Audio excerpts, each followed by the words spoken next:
Hello সবাইকে, আশা করি সবাই ভালো আছেন। আজকে আমরা গুগল ডক্সের উপরে একটি ভিডিও তৈরি করতে যাচ্ছি। গুগল ডক্স একটি লেখালেখির মাধ্যম, যেটি দিন দিন খুবই জনপ্রিয় হয়ে উঠছে। একটা সময় ছিল যখন মানুষ শুধুমাত্র মাইক্রোসফট ওয়ার্ড ব্যবহার করত কম্পিউটারে কোনো কিছু লেখার জন্য, কিন্তু বর্তমানে গুগল ডক্স খুবই ব্যবহার হচ্ছে এবং এটির প্রধান কয়েকটি কারণ রয়েছে। তার মধ্যে অন্যতম একটি হচ্ছে এটি একটি অনলাইন ভিত্তিক টুলস, যার মাধ্যমে আপনি লেখালেখি করতে পারেন। এটার জন্য আপনার কম্পিউটারে কোনো সফটওয়্যার ইনস্টল করার প্রয়োজন নেই।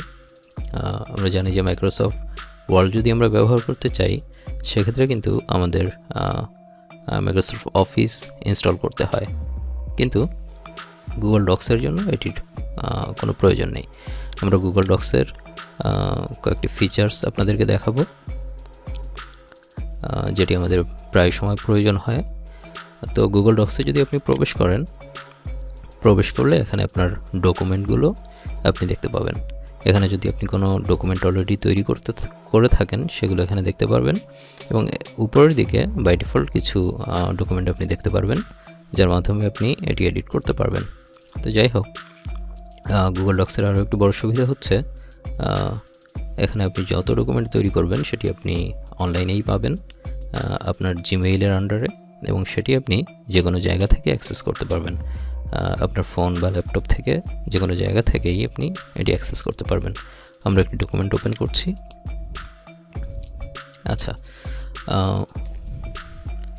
আপনার যদি এ ধরনের কোনো ডকুমেন্ট থাকে এবং সেই ডকুমেন্টটি যদি আপনার পিডিএফে ডাউনলোড করার প্রয়োজন পড়ে, সেটি কীভাবে করতে পারেন? সাধারণত ডকুমেন্টগুলো ডক্স আকারে ডাউনলোড হয়ে থাকে, ডক্স ফাইল আকারে, কিন্তু আপনি যদি এটিকে পিডিএফ আকারে ডাউনলোড করতে চান, সেক্ষেত্রে এটি খুবই সহজ। আপনার ফাইলে ক্লিক করবেন, ফাইলে ক্লিক করে ডাউনলোডে ক্লিক করবেন। ডাউনলোডের উপরে আপনার মাউসটি রাখলে এখানে আপনি পিডিএফ ডকুমেন্ট নামে একটি অপশন দেখতে পাবেন। এটিতে ক্লিক করলে আপনার ফাইলটি পিডিএফ আকারে ডাউনলোড হয়ে যাবে। দেখতে পাচ্ছেন যে ফাইলটি পিডিএফ আকারে ডাউনলোড হয়ে গিয়েছে। এছাড়াও আমাদের বিভিন্ন সময় এই ডকুমেন্টটি শেয়ার করার প্রয়োজন হয়। তো আপনি একটা করতে পারেন যে আপনি ডাউনলোড করে সেটিকে শেয়ার করতে পারেন, অথবা আপনি ডাউনলোড না করেও এটি শেয়ার করতে পারেন। ফাইলে ক্লিক করবেন এবং এখান থেকে একটি শেয়ার বাটন রয়েছে, শেয়ার উইথ আদারে যদি আপনি ক্লিক করেন, এখানে দেখতে পাচ্ছেন যে অ্যাড পিপল নামে একটি অপশন আছে। এখানে যদি আপনি কারো ইমেইল লেখেন, অথবা আপনার যদি কোনো ইমেইল অলরেডি অ্যাড করা থাকে, সেটি আপনি এখানে দেখতে পাবেন, এবং সেটি সিলেক্ট করে আপনি সেন্ড বাটনে ক্লিক করলে আপনার ডকুমেন্টটি তার সাথে শেয়ার হয়ে যাবে। এছাড়াও নিচের দিকে আপনি আর একটা অপশন পাবেন, সেটি হচ্ছে লিঙ্ক জেনারেটর অপশন। আচ্ছা, লিঙ্ক জেনারেটর যে অপশনটি, এটির মাধ্যমে আপনার যদি কাউকে আপনি লিঙ্ক শেয়ার করেন, সে আপনার এই ডকুমেন্টটির অ্যাক্সেস সে পেয়ে যাবে। তো সেক্ষেত্রে আপনি খেয়াল রাখবেন, যখন আপনি লিঙ্ক জেনারেট করবেন, উপরের দিকে রেস্ট্রিক্টেডের এখানে অ্যানিয়ন উইথ দ্য লিঙ্ক, এটাতে আপনাকে ক্লিক করে নিতে হবে। ক্লিক করলে সাইডে আপনি আরও 3টি অপশন পাবেন। আপনার যে ডকুমেন্টটি, সেই ডকুমেন্টটি কীভাবে আপনি অন্যদের সাথে শেয়ার করতে চাচ্ছেন।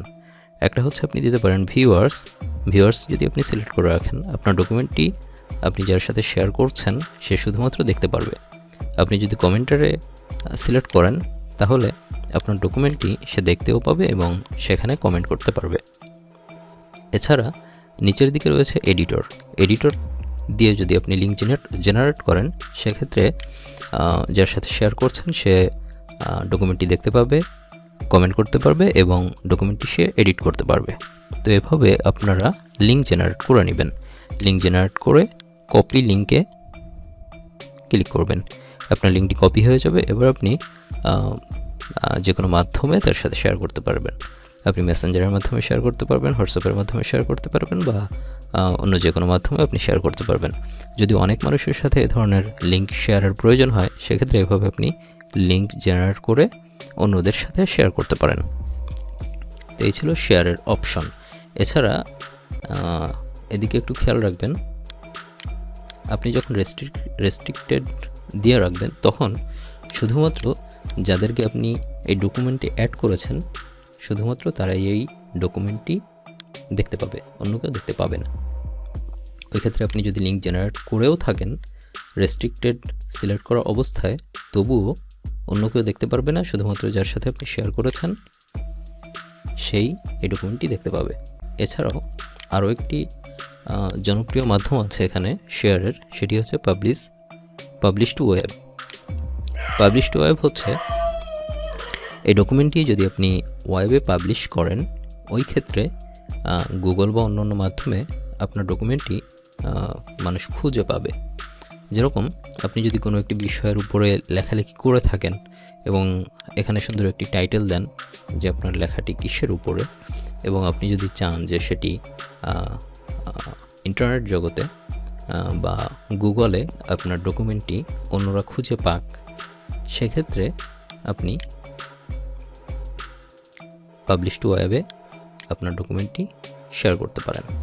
তো যাই হোক, এই ছিল আজকের ভিডিওটি যদি ভালো লেগে থাকে আমাদের সাথে কানেক্টেড থাকবেন আমাদের চ্যানেলটি সাবস্ক্রাইব করে। ধন্যবাদ সবাইকে।